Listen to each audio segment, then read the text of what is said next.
My name's Dr. Watson, and I'm a good friend of the famous detective Sherlock Holmes.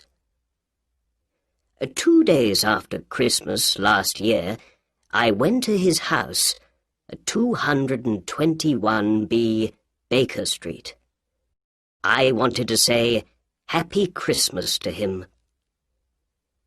When I arrived, I found him in the sitting room.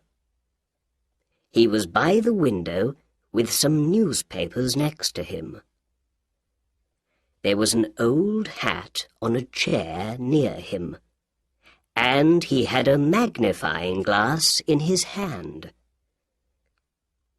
"You're working on something," I said.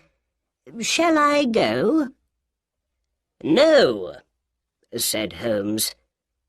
"Sit down and look at that interesting old hat over there." I sat down. It was cold out in the street, but it was nice and warm in Holmes's sitting room. "Why are you interested in that old hat? Is it something to do with a crime?" I asked. Holmes laughed. "Not a crime, no," he said. "I got it from Peterson, the doorman at the Baker Street Hotel. He found it in the street and brought it here on Christmas Day for me to look at. He also brought a dead bird with him, a good fat Christmas goose, at the same time. I gave the goose back to him this morning. He's cooking it at his house now, and he's going to eat it for dinner tonight." "Oh, first it was a hat, and now you're talking about a goose," I said. "I don't understand." "Then let's begin when it all began," said Holmes. At about 4 o'clock in the morning of Christmas Day, Peterson went home after work. When he got to Tottenham Court Road, he saw, in the street in front of him, a tall man with a goose over his shoulder. Peterson walked behind him for some time. There were some young men in the street in front of them. Suddenly, one of them hit the tall man's hat off his head, and it fell into the road.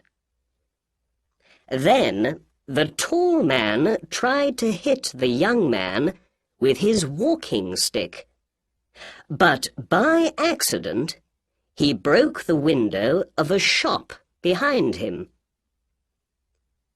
At that moment, Peterson ran to the man to help him.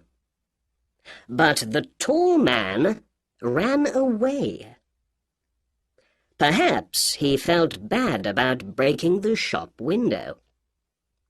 Perhaps he thought that Peterson, in his doorman's coat and hat, was a policeman. When he ran, he left his Christmas bird in the street next to his hat.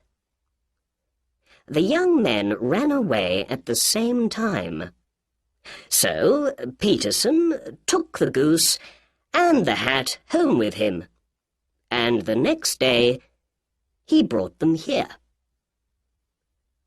There was an interesting little ticket on the goose's left leg, said Holmes. It said, "For Mr. and Mrs. Henry Baker." We can find the letters H.B. in the hat, too.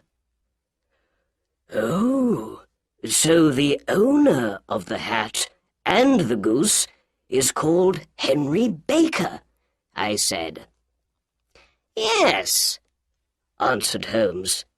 But, my dear Watson, this doesn't help us very much. There are hundreds of Henry Bakers in London.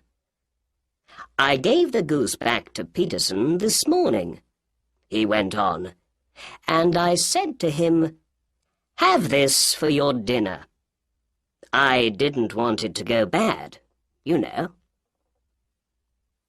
Did Mr. Baker put an advertisement in the newspaper about his hat and goose? I asked. No, answered Holmes.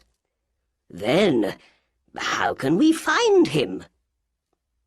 Well, perhaps his hat can help us, said Holmes. Here's my magnifying glass, Watson. Now, you be a detective for a minute or two. What can you tell me about the owner of this hat? I took the magnifying glass and looked at the hat. It was black, but old, and very, very dirty. I saw the letters H.B. in it. But for me, it was no different from any other old black hat. I can see nothing, I said, and I gave the hat back to my friend. Excuse me, Watson, you do see, but you don't think about what you see. All right, I said. What can you see in this hat? The owner of this hat is an intelligent man, said Holmes. He was once rich and is now poor. His wife loved him once, but she doesn't love him now. And he's 30 or 40 years old. Well, perhaps I'm slow, Holmes, but I don't understand, I said. Why is he an intelligent man, do you think? Holmes put the hat on his head. It came down to his nose. This is a big hat. A man with a big hat has a big head. And a man with a big head has a big brain. A man with a big brain thinks a lot. But you say he was once rich and is now poor. Why? The hat is 3 years old. I remember these hats were in all the shops then. They were very expensive, too. 3 years ago, this man bought a good hat. So he was rich then, but he has no money to buy a new hat now, so these days he is poor. All right, I said, but you say he is in his 30s or 40s. How does the hat tell you this? Well, when I looked carefully at the hat with my magnifying glass, I could see some grey hairs in it. People usually get grey hair in their 30s or 40s. I see. But what about his wife? You say she doesn't love him. Because the hat is very dirty. When a woman loves her husband, she cleans his hat for him. Perhaps he hasn't got a wife. Yes, he has. Remember the ticket on the goose's leg?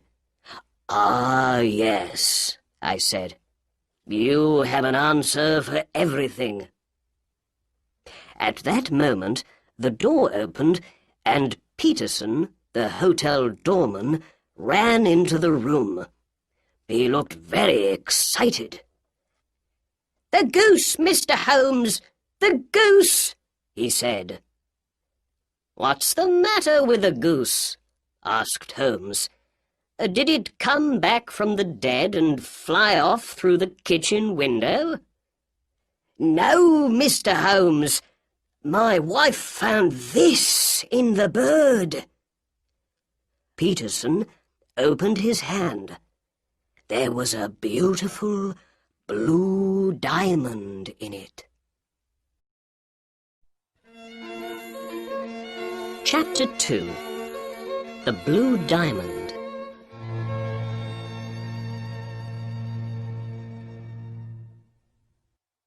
When Sherlock Holmes saw the diamond in the doorman's hand, he sat up. "Well, well, Peterson," he said. "What a wonderful thing to find in a goose. Do you know what you have in your hand?" "I think it's a diamond, Mr. Holmes. Is it expensive?" "Yes, it is," said Holmes. "This is the Countess of Morcar's blue diamond. It disappeared a week ago." "How do you know that?" I said. "Watson, you must read the newspapers more often. There's an advertisement in the Times today about it. Here, look." Holmes gave the advertisement to me. Then Holmes spoke to the doorman. "It's a very expensive jewel, Peterson. The Countess paid about £20,000 for it. Last week, someone took it from her rooms in the Cosmopolitan Hotel. Now the Countess wants to get her diamond back. She says that she's going to give £1,000 to the finder." £1,000? cried Peterson excitedly. Then, without saying more, he sat down in the chair between us. First he looked at Holmes, and then he looked at me. "The diamond disappeared 5 days ago, I think," I said. "Yes," answered Holmes. "They say a young man, John Horner, took it. Here's a newspaper report about the case." Holmes gave an old newspaper to me, and I read the report. "A diamond disappears from the Cosmopolitan Hotel. The Countess of Morcar's blue diamond disappeared from her room at the Cosmopolitan Hotel on the 22nd of this month. The police think John Horner, 26 years old, took the diamond from a jewel box when he went to repair the window in the room. James Ryder, the assistant manager of the hotel, told the court, 'I took Horner to the Countess's room, but then I went away for some time. When I came back, Horner wasn't there, and I found the open box, without the jewel in it, on the table next to the bed.' Catherine Cusack, the Countess's maid, spoke next. 'I heard Mr. Ryder call, and I ran to the Countess's room. There I found Ryder with the jewel box in front of him. The police found Horner at his home later that day, but they couldn't find the diamond. Later, Detective Bradstreet spoke to the court. 'When I said, "You're a diamond thief," Horner hit me.' Soon after that, Horner told the court angrily, 'You've got the wrong man. I didn't take the Countess's diamond. I'm not a thief.' Bradstreet then told the court, 'Horner went to prison once before for being a thief. I say he took the diamond. The case goes to the High Court next week." "Well, that's the newspaper report about the diamond," said Holmes.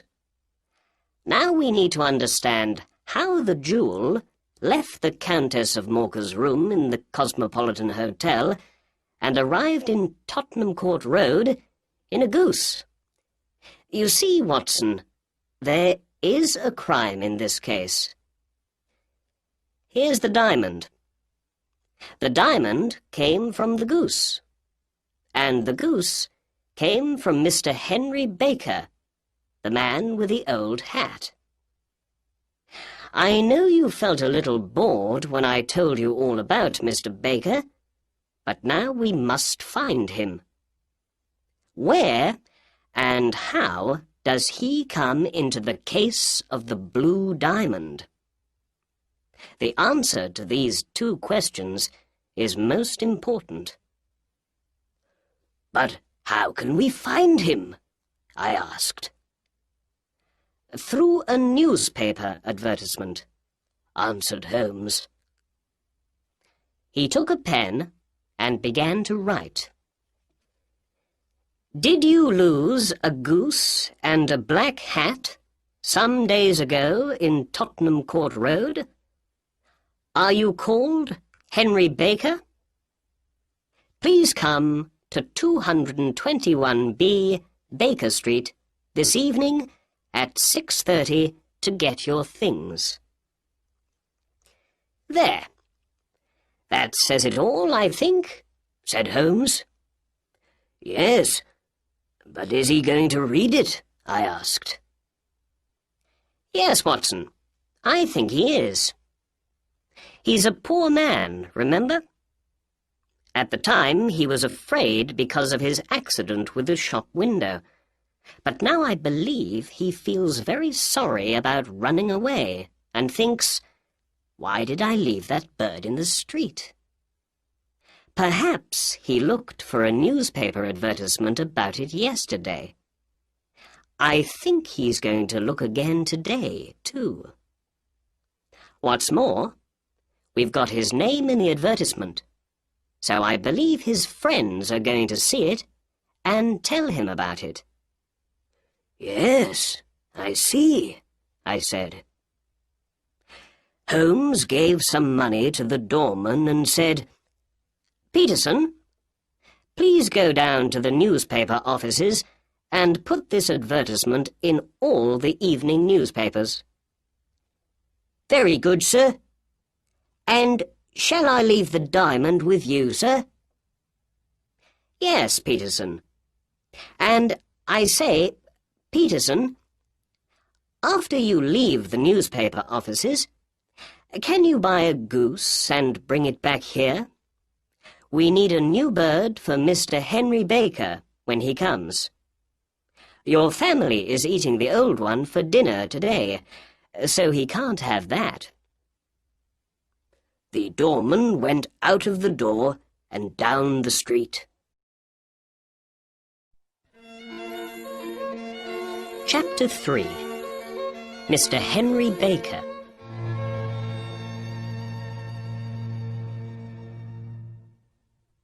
Holmes took the blue diamond in his hand and looked at it. "What a beautiful thing," he said. "Look at the wonderful colours in it. Dark blues and cold whites.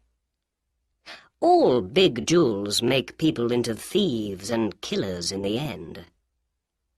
This one comes from the south of China, near the Amoy River. It's only 20 years old, so it's a young thing. But already many terrible crimes are happening because of it. I'm going to put it in my safe now, and then let's write a letter to the Countess of Morcar and say we have her beautiful blue diamond here with us." "But Holmes," I said, "I don't understand. Is that young man Horner innocent after all?" I don't know. And what about Henry Baker? The tall man with the hat and the goose. Is he the jewel thief, perhaps? No, I don't think he is. I believe he's an innocent man. I don't think he knew there was an expensive diamond in his goose. A jewel worth more than £20,000. But let's wait and see. Perhaps Mr. Baker's going to answer our advertisement this evening, and then we can learn something more about him. All right, I said. I can come back after work this evening. I'm very interested in the answer to this case. Good, replied Holmes. Dinner is at 7 o'clock. I got to Baker Street at 6:30 that evening. There was a tall man already at Sherlock Holmes's front door when I came down the street. He wore a long winter coat and had a Scottish hat on his head. When I arrived next to him, the door opened. Mrs. Hudson, Holmes's housekeeper, said, "Good evening" to the two of us, and we went in and upstairs to Holmes's room.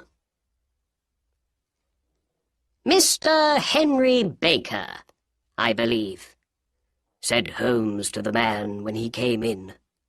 "Please, sit down." Holmes looked at me and smiled. "Ah, Watson, good. You are here when we need you." Then he looked back at his other visitor. "Is that your hat, Mr. Baker?" Mr. Baker looked at the hat on the chair. "Yes, sir. Oh, that's my hat. There's no question about it." He was a big man with a big head, an intelligent face, and grey hair. I remembered Holmes's words about him. He wore a dirty old black coat with no shirt under it, but he spoke slowly, quietly, and carefully. I looked at him and listened to him, and I thought, yes, this is an intelligent man. He was rich once, but now he has no money, and things aren't easy for him. "We found your hat and your goose some days ago," said Holmes. "But we couldn't find you very easily, Mr. Baker. We didn't know your address. Why didn't you put an advertisement in the newspaper with your address in it? We waited and waited for an advertisement from you, but saw nothing."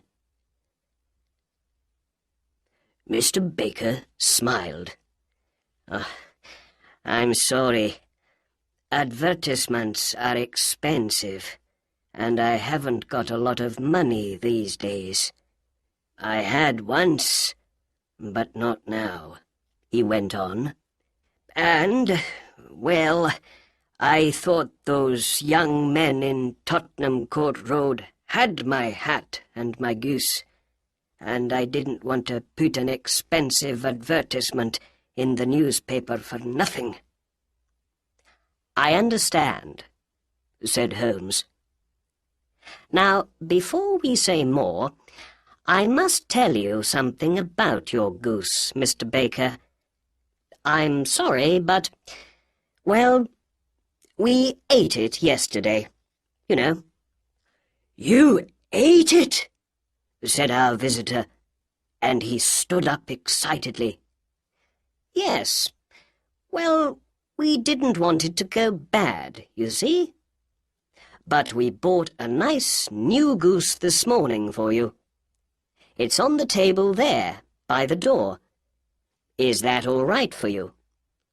"Oh, yes, yes," said Mr. Baker happily.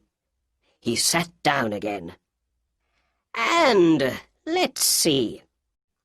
I think we have your old goose's feet, head, and everything from inside it in the kitchen.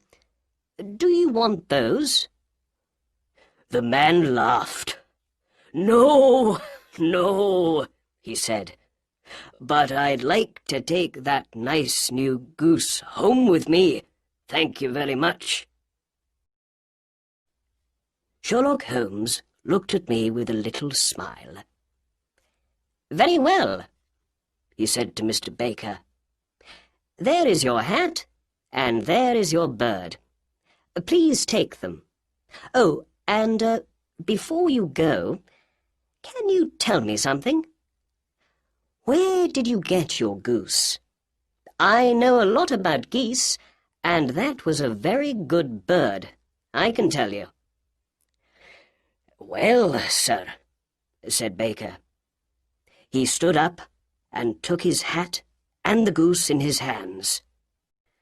"I got that bird at the Alpha, a pub near the British Museum.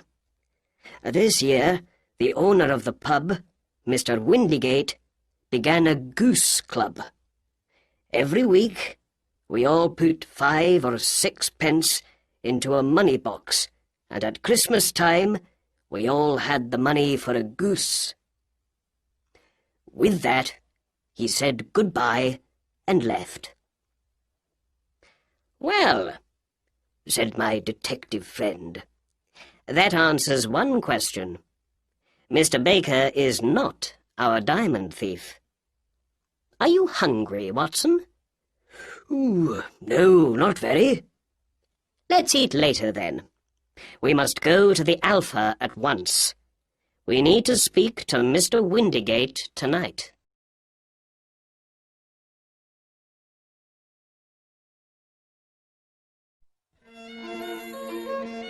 Chapter 4.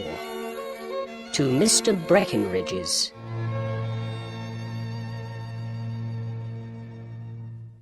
Holmes and I put on our coats and hats and went out into the cold winter street. The sky was dark over our heads. We walked east, and in a quarter of an hour we stood in front of the Alpha. Holmes opened the door, and we went in. In the pub, the owner, Mr. Windigate, gave us some beer.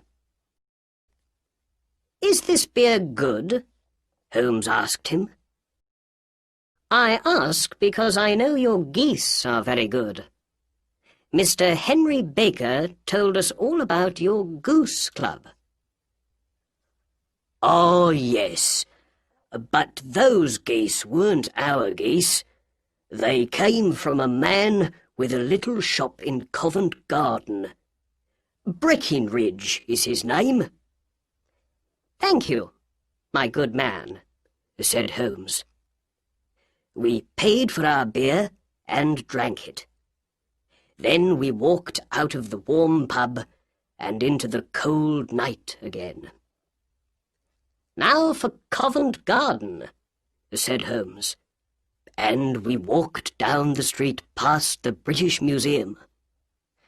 "Remember, Watson, it all began with a goose, but it finishes with 7 years in prison for young Mr. Horner. Perhaps we can learn more about this interesting case in Mr. Breckenridge's shop." We walked south and soon came to Mr. Breckenridge's shop. Breckenridge and a boy were at the door. It was nearly time to close for the night. "Good evening. It's a cold night," said Holmes. "How can I help you?" asked Breckenridge. Holmes looked at the empty shop window. "No geese, I see," he said. "There are some in that other shop," There, behind you. Ah, but I came to you because I hear your geese are very good. Breckenridge's birds are the best, he said. Who said that? The owner of the Alpha. Ah, yes. He had 24 of my geese 2 days before Christmas. They were very good birds, too. Where did you get them? I'm not going to tell you, said Breckenridge angrily. Again and again, people come and talk to me about those geese, and I don't like it. I paid good money for them. I took them to the Alpha, and then I forgot all about them. And then all the questions began. Where are the geese? How much do you want for them? Who did you sell them to? Why are people interested in them? I don't know. They aren't the only geese in London, you know. I know, said Holmes. But who asked you all those questions before? Not me. I had nothing to do with that, you know. But now I need your help. We ate a goose at the Alpha, and I say it was a country goose. But my good friend, Dr. Watson here, says it was a London goose. Which of us is right? It's an important question. £5 goes to the winner. Well then, you lose, and your friend is the winner, said Breckenridge. That goose came from London. I can't believe that, said Holmes. £1 says I'm right. Very well, said Holmes, and he took out £1. I'm ready to pay, but I know you're going to lose your money. Breckenridge laughed. Bring me the books, Bill, he said. The boy brought 2 books to him. Breckenridge opened the little one. This is my address book, he said. When people sell their geese to me, their addresses go in here. Country people on the left and town people on the right. The numbers after every name are page numbers in my big book. Read out the 3rd name on the right, said Breckenridge. Mrs. Oakshott, 117, Brixton Road, number 249, read Holmes. Then Breckenridge opened the big book. And this is my in and out book, he said. Let's look at page 249. Here we are. Mrs. Oakshott. What can you see for December the 22nd? 24 geese from Mrs. O, read Holmes. All 24 to Mr. Windigate at the Alpha. There. What do you say now? Said Breckenridge. Holmes put his £1 into Breckenridge's hand angrily.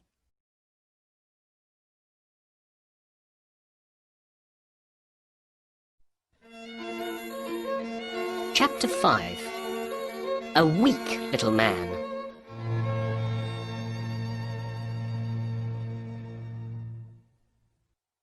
In the street, Holmes stopped. Suddenly, he wasn't angry. He began to laugh.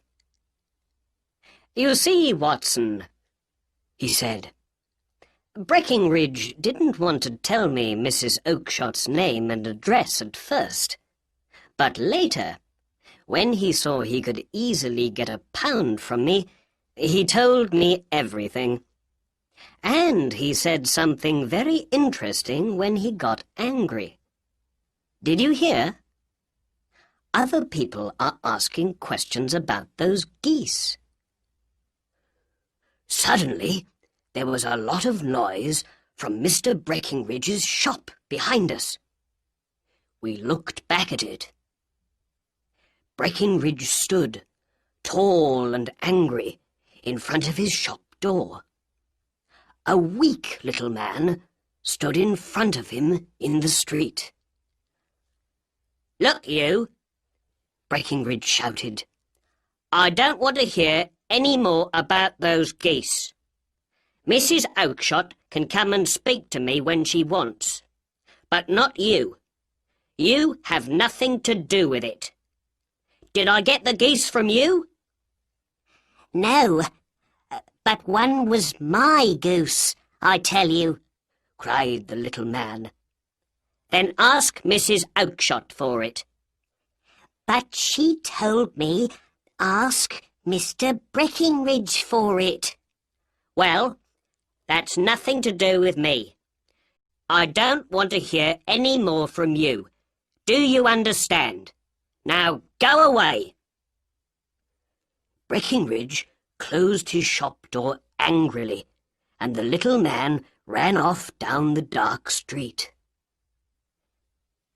"Perhaps we don't need to visit Mrs. Oakshott in Brixton Road after all," said Holmes to me quietly.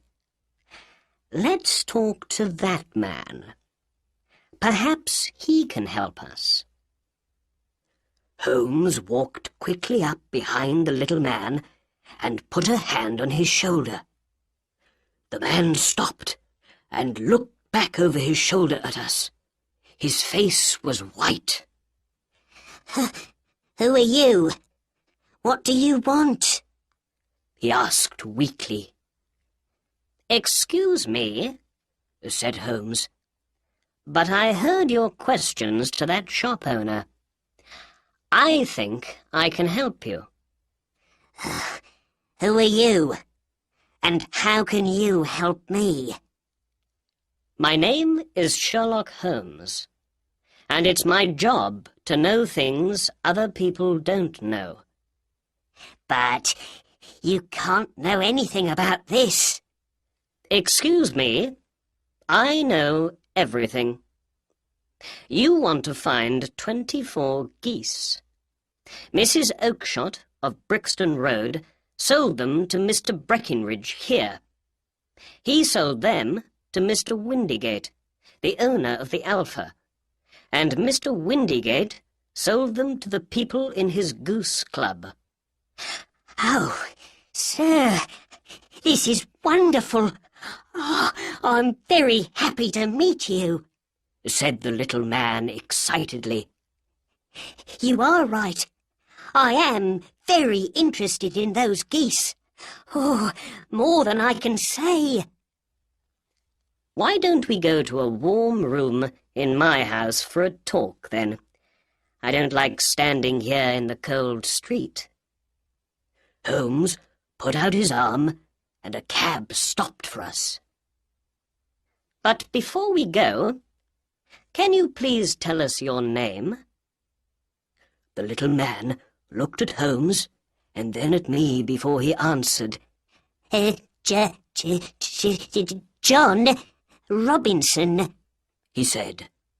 "No, no," said Holmes quietly. "We'd like to know your real name, please." The stranger's face changed from white to red. "Oh, very well. My real name is James Ryder," he said. "Well, well, well," said Holmes. "Assistant manager of the Cosmopolitan Hotel. Now, let's get into the cab and go home. Then I can tell you everything you want to know." So we got into the cab and went home. Ryder looked excited, but said nothing. Holmes didn't speak at all in the cab.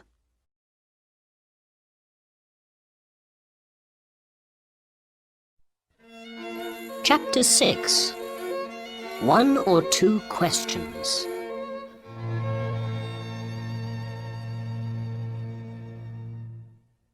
When we arrived at 221B Baker Street, we got out of the cab and went in.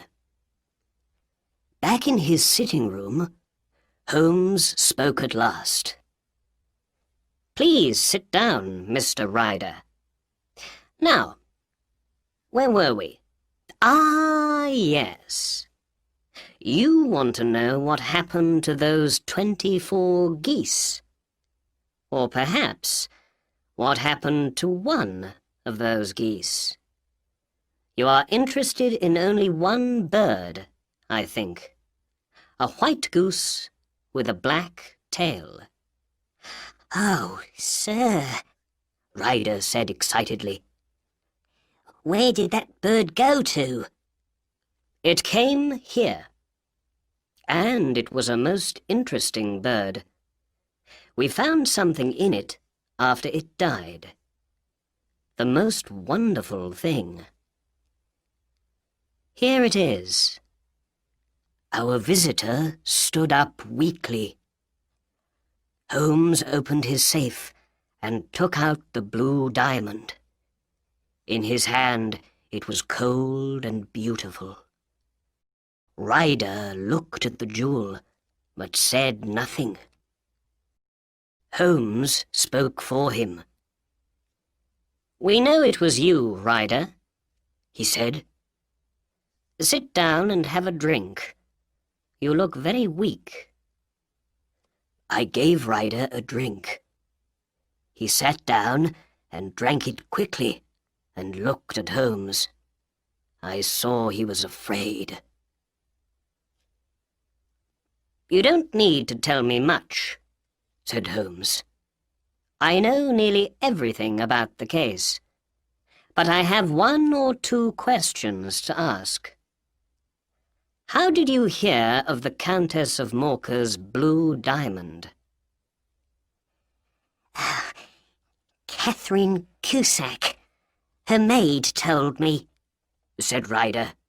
"I see," Holmes went on.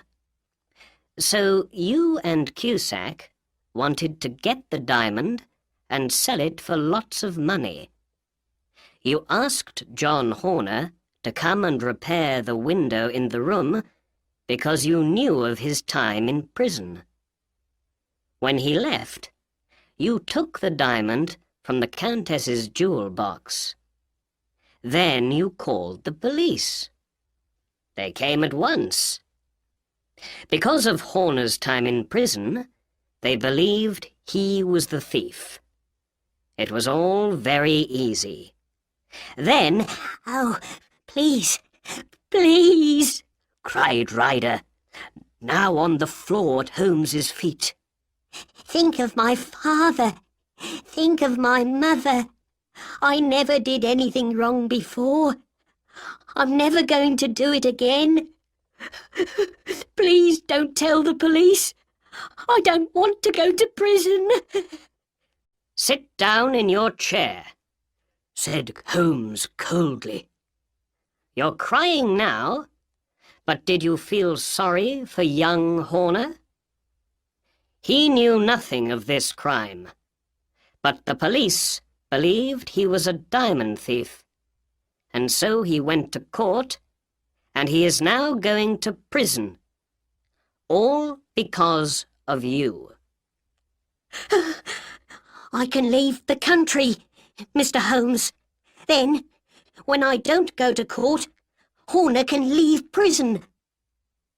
"We can see about that later," said Holmes. "But now, please tell me, Mr. Ryder, how did the diamond get from the hotel into a goose? And how did the goose get into a shop? And please, tell the truth." Ryder began. "When the police arrested Horner, I left the hotel with the diamond in my pocket. I didn't want to stay at the Cosmopolitan, not with the police everywhere, looking at everything. So I went to my sister's house in South London. She lives in Brixton Road with her husband, Mr. Oakshott. I saw lots of police officers on my way there, and when I got to Brixton Road, I was very afraid. "What's the matter?" my sister asked. I told her about the diamond thief and about the police arresting Horner. Then I went into the back garden to smoke and think. What could I do with a diamond now? In the garden, I remembered my friend Maudsley. He began well, but he went bad, and in the end he went to prison for his crimes. Perhaps he knows about selling diamonds, I thought. So I decided to visit him at his home in Kilburn in North London. But how can I walk across London with the diamond? I thought. I can't have it in my pocket, not with all those police officers in the streets. Then I looked down at the geese in the garden, and I thought of something. I knew one of those geese was for me, for my Christmas dinner. So I decided to take my goose there and then, and not to wait for it. I quickly caught a big white goose with a black tail. Then I took the diamond from my pocket and put it into the bird's mouth. I felt the jewel go down its neck. With the diamond now inside the goose, I felt happy. I could walk to Kilburn and back easily. Then my sister came into the garden. "What are you doing with that goose?" she said. I put my bird down and it ran off with the other geese. "That's the goose I want for Christmas," I said. "Very well, catch it, kill it, and take it with you," she said. Well, Mr. Holmes, I caught that bird, killed it, and took it with me to Kilburn. There I told my friend Maudsley all about the diamond, and he laughed and laughed. We got a knife and opened the goose, but we couldn't find the diamond. I knew then something was wrong. I left the goose with Maudsley, ran to my sister's house, and went into the back garden. There were no geese there. "Where are they all, Maggie?" I said. "In Mr. Breckinridge's shop in Covent Garden." "Were there two birds with black tails?" I asked. "Yes, there were, James," she said, and to my eyes one was no different from the other. I understood it all then. The diamond was inside the other goose with the black tail, and that goose was now in Mr. Breckinridge's shop. I ran to Covent Garden at once and went to Breckinridge's. But the geese weren't in his shop, and when I asked about them, he told me I sold them all at once. "But you must tell me. Where are they now?" I asked again and again. But he never told me. You and Dr. Watson heard him earlier tonight, Mr. Holmes. He never answered my questions. Now my sister thinks I'm a terrible brother. I'm a thief. I'm going to lose my good name. And I never got any money from my crime at all. Oh, What's going to happen to me?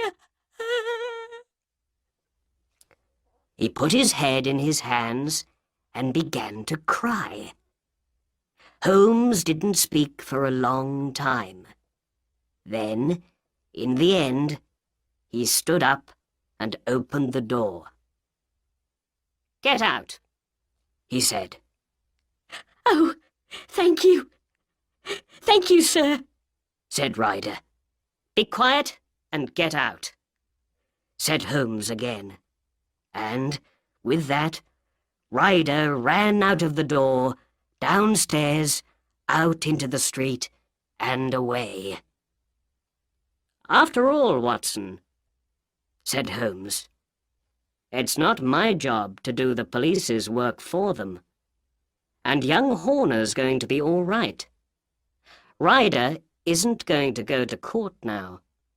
Without him, the police have no witness to say Horner was the thief. Perhaps I'm doing something wrong, but I don't believe it.